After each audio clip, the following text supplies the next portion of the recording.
But Maria is like really simple, more free flowing with her on her movement as well as her attacks. So literally the epitome of glass cannon is her. Yeah, because she is super weak as well. While she is like super fast and super strong, it takes like an average around 2 to 3, maybe 4 hits, depending on which enemy hits you, and she's dead. So anyway, this is Maria Renard. She is the younger sister of Richter's girlfriend, who you also get to rescue. Yep. Annette, yeah, you'll see her in the cutscenes. You see her in the cutscenes in the Richter ones. Yeah, If you play through the Richter, but the big thing is like on Maria, like you have to unlock her by rescuing her in stage 2, if I remember correctly. Yep. Yeah, because once you rescue her, you'll be able to play as her anytime. Yeah, so one of the neat things about Maria is that other than her rolling ability, she has a thing called a Guardian Knuckle, which if you can explain that for me, please, David. Yeah, so Guardian Knuckles is pretty much like an input kind of similar towards like Street Fighter with fireballs and shurikens. If you put input, you'll summon a little a doll or something of some sort where she just does multiple punches together, which is great for melting bosses down.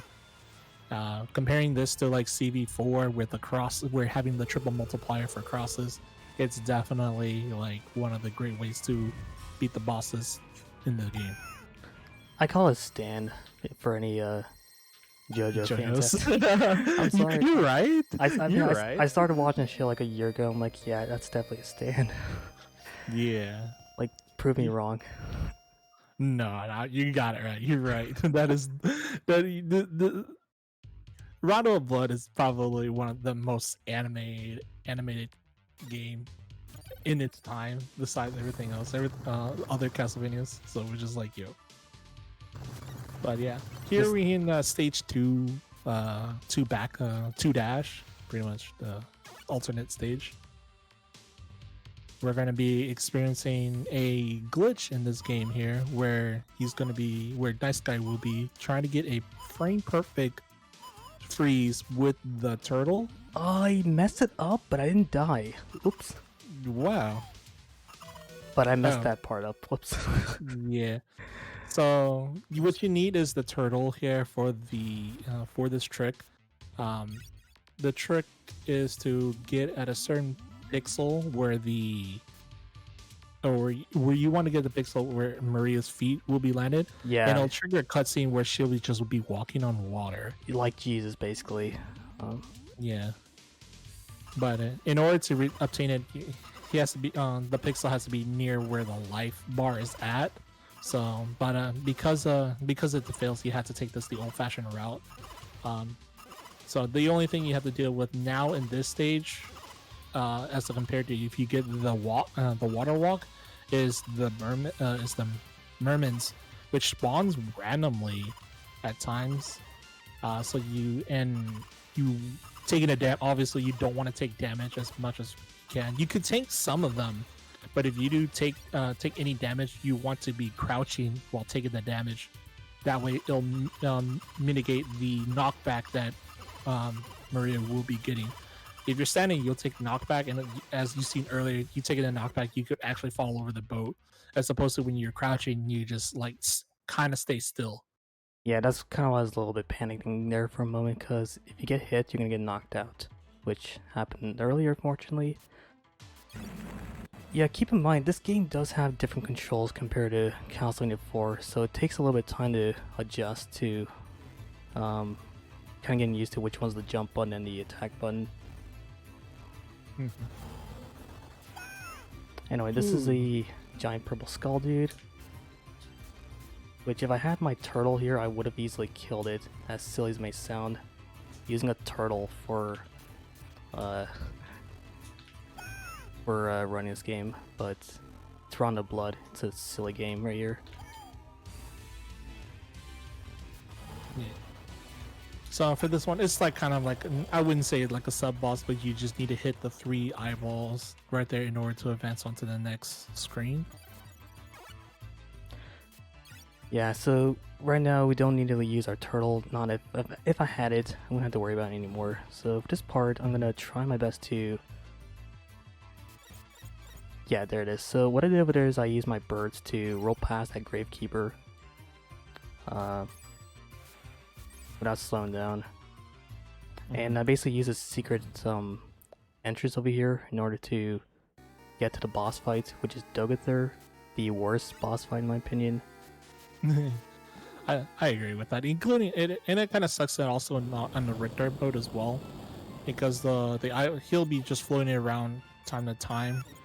At least with Maria, you do have Guardian Knuckles to take care of him, as opposed to like Richter, where he had in that fight, in the Richter's fight, you definitely had to use the axe, try to hit him in weird situations, in places. And yeah, from this point, every other boss in this game will do a desperation attack as well, try to hit you, but you definitely don't die from it. It just puts you at 1 HP, which you kind of want to do for the sake of speedruns, so it could just speeds up the timer quicker, just by a little bit, because every little time, helps. Yeah, it matters, of course. So yeah, here we are in alternate stage 4, which basically just has a lot of frogs and birds and some catchy music. I love the music in this game. Like, that's also one of the reasons why I continue going back to this every once in a while. I do too. Actually, I really like the soundtrack. So, speaking of that, this game is pretty much has been slowly becoming more accessible to the public. For the PlayStation 4 version that came out for the Requiem series, where it comes out with Symphony of the Night and Rondo of Blood. It was just hard to find, because the only way, if I remember correctly, is to get a TurboGrafx 16 game or get the Wii Virtual Console. Yeah, that's the one I have. Yeah, for those who don't know, this game originally was exclusive in Japan for TurboGrafx, and then they eventually ported over to Wii Virtual Console in 2007, and then over to PSP and, like Shin said, PS4. Yeah. I mean, it did came out for the PSP as a extra bonus type game, because during that time when it came out for the PSP was the Dracula X Chronicles, which is pretty much like a HD remake of the game. So I'm singing here. You gotta do it. That's one of her singing abilities that can kill people, but I mostly did that to waste hearts, to speed up the process a little bit more. And I missed the orb there. That's fine. No damage bonus. That's not good. Just like any other fighting game, you know what I mean? Anyway, this is a very short category. It's not going to take too long to beat it. So anyway, we're in stage 5, the Death stage, which now Death owns a boat or something. Yeah, it's definitely like saying I'm on a boat for sure. I'm on a boat. Yeah, it's definitely going to be doing that. But in this game, in this particular stage though, you definitely have to be really weary about your surroundings, especially in Richter mode. But in Maria, you just have I have these red birds. Let me just take care of that sword. Let me get towards here. I'll Guardian Knuckles. I need to. Yeah, just beats the whole thing. Just roll it to your GKs. That's it. Yeah. The epitome of rolling deep. Like I said, she is a glass cannon though. She's super strong, but also very weak in terms of taking damage. But anyway, we're going to go up to the upper deck, where we're going to be facing against Harpies, of course, and Fleeman. Except Fleeman's right on Harpies this time, as you notice. It's kind of the opposite this time. Yeah. So I basically try to use my birds to roll past that guy, and these things are very RNG. Yes. Don't touch me, don't touch me.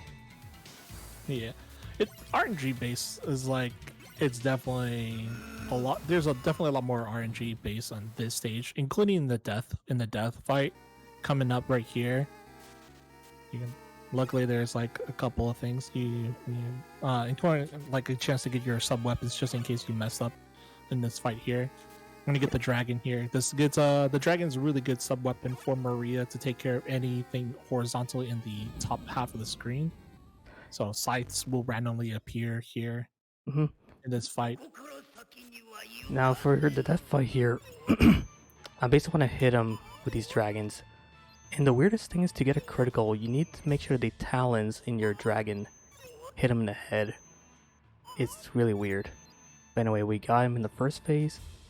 Now for the second phase, he's going to throw these giant green skulls, which you should not get hit, otherwise he will do it again. Now for the third fight, Dad's going to take off his robe and put on another robe and just basically launch at you. Yeah, to a point where he's actually going to be fighting. But unfortunately, Guardian Knuckle outranges his scythe. Yeah. But so you'd be able to, like, you know, shred him to pieces. But make sure you keep your distance though, because he can swoop you off the boat, which has happened many times before. Yeah, and in this boat is an actual instant death, because if you fall off the boat, that was it. You lose your life right there. So, and it gets really frustrating as a Richter runner myself. So, Alright, now we have stage 6, which is the boss rush. So the interesting thing about this boss rush is that it's basically it basically just has all the bosses from Castlevania 1 in order, minus death. So here we're going to be seeing Shaft real quick. This is the guy responsible for resurrecting Dracula and kidnapping Maria earlier. Maria and Annette, yeah. So. Yeah, in this game there are actually 4 hostages to save in total. But we're not going to worry about them at all. Yeah. Sadly. It's not 100%. In 100%, you do have to save all 4. It's just going to waste some time, you know what I mean? Just, you know, just kill Drac, you know, they can escape on their own, you know what I mean?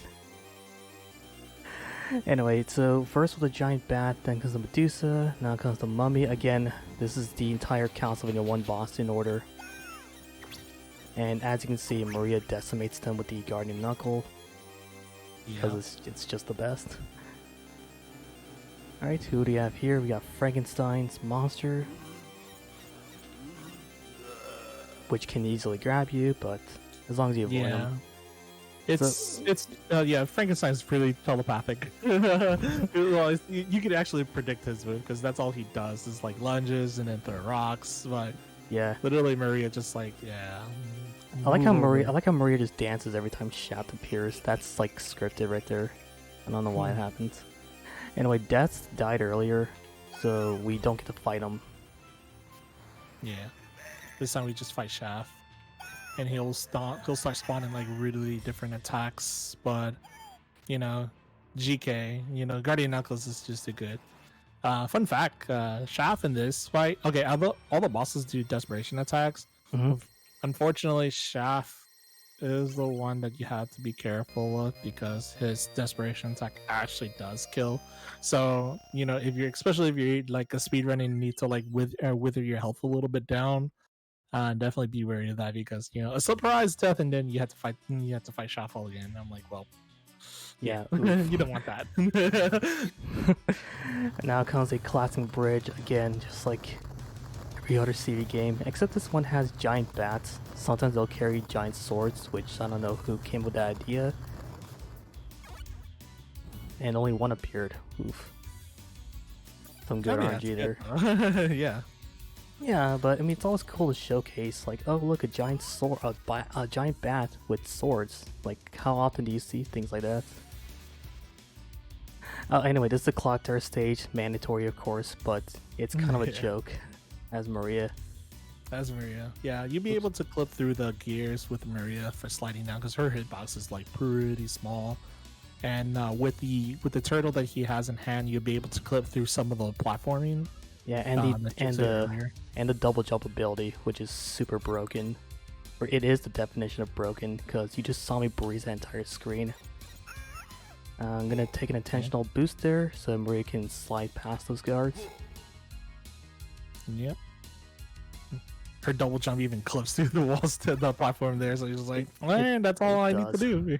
I think I saw like an interview somewhere where like one of the developers admitted that Maria's just super broken, but they just kept her anyway as a playable character, which I'm so glad they did. Alright, now comes Shaft's ghost. So we fight Shaft yet again, and he returns for some reason. The game never really does explain how. So anyway, how do we kill him, David? We fighting game combos. We juggle. Yeah, we basically play volleyball against Shaft by juggling him back and forth. And then you use your birds to basically kill him. And that's really about it. Now we're going to be approaching the final boss fight, Dracula himself, once again. Yep. So for the Shaft fight, you definitely want to try to hit on the moment he's about to have, but the moment he's about to like where he's about to lose his invincibility. So the moment he gets it, you could be able to volleyball back and forth easily, with the greatest of ease, actually. Right. So if this screen looks a little familiar to you, that is because Rondo Blood is a prequel to Castlevania Symphony of Night, which is the most treasured game in the entire series. Oh. His laughter never gets old. So anyway, same with every other game, Dracula's hitbox is only his head. And basically I'm going to be using my birds to basically kill him, or kill his first phase, I guess. And second phase, he becomes the giant cookie monster, which I'm gonna again use my burst to kill him, and that should be it. Yeah. Definitely the definition of brokenness in Rondo of Blood, especially if you're looking to play Maria as Maria. If you like a ticket challenge, definitely try out Richter, because he's definitely challenging a lot. This game's so silly, dude. You just got your butt whipped by like what, an 8-year-old or something? I don't remember, but yeah, that's time. Yeah, time. that's time. Yeah. Oh, anime cutscene. Heck yeah. See, there's a lot of cutscenes in this game involving anime. So I'm gonna just let this one play where Maria lectures Dracula. Yeah. You'll see a lot of the you'll see the cutscenes the first time you play through it. So especially when you're playing as Richter, you'll definitely see the cutscenes from, like, you know, rescuing the maidens, getting to stage 6, because there's an actual uncuttable cutscene at stage 6 the first time you play it, which talks about with the confrontation with Dracula and Annette, and of course, you know, the victory, you know, beating up the Dracula fight. You'll see whoever you beat with have their little ending, have their own ending of some sort. So yeah, Richter's endings always looks more badass, if you ask me, when he like rides his horse like into the field. We're going down there and just like walks on a field with like some like catchy Sombra music or something. I don't know, this game's silly, and I love playing it every once in a while. Yep.